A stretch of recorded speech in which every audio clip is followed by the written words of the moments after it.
One of the major differences in the Gospel of John as opposed to the synoptics is that Jesus doesn't so much recruit disciples as they are sort of drawn to him by some kind of spiritual gravity. And we see that at the end of the first chapter of John, where we hear encounters with Peter and with Philip, and then finally with Nathanael.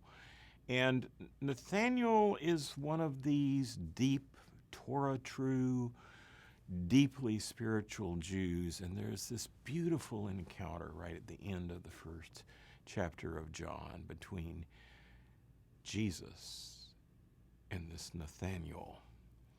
Now, this encounter involves a person who knows his Jewish history. And one of the things you need to understand about this text is that ancient peoples believed that geography, gender, and generation are what determined a person's character. That is, where they came from, who their daddy is, and what gender they were determined who they were. Jews were not expecting a messianic figure to come from Nazareth. If they knew their Old Testament prophecy from Micah, they would have expected, presumably, Bethlehem. And Nazareth was a one-stoplight town anyway, up in Galilee. No one was looking for a Galilean Messiah from Nazareth.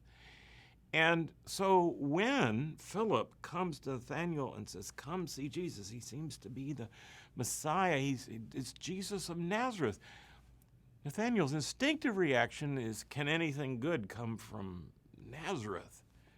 "Come and see," says Philip. You see, in this gospel, it's not Jesus recruiting disciples. There is an invitation to the audience, come and see. Find out for yourself who this Jesus is. And Nathanael is presented as the prototypical person doing this. So he approaches Jesus, and Jesus immediately does something very interesting. Nathanael has misassessed the character of Jesus, but Jesus knows exactly the character of Nathanael. Here is a true Israelite in whom there is no guile, deceit. There's nothing false in him. Nathanael quite naturally asks, "Well, how do you know me?" Jesus says, "Well, I had this vision. I saw you while you were still under the fig tree before Philip called you."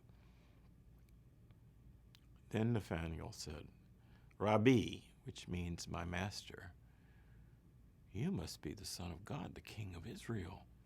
Jesus says, "You believe already because I told you I saw you under the fig tree? Trust me, you're going to see greater things than that." He then adds, "Very truly, I tell you, you will see heaven open and the angels of God ascending and descending on the Son of Man like they did on Jacob." Because you see, Jesus is portrayed as Israel in this gospel. The hopes and fears of all the years of all Israel is summed up in Jesus, and Nathanael has met his Rabbi, his master.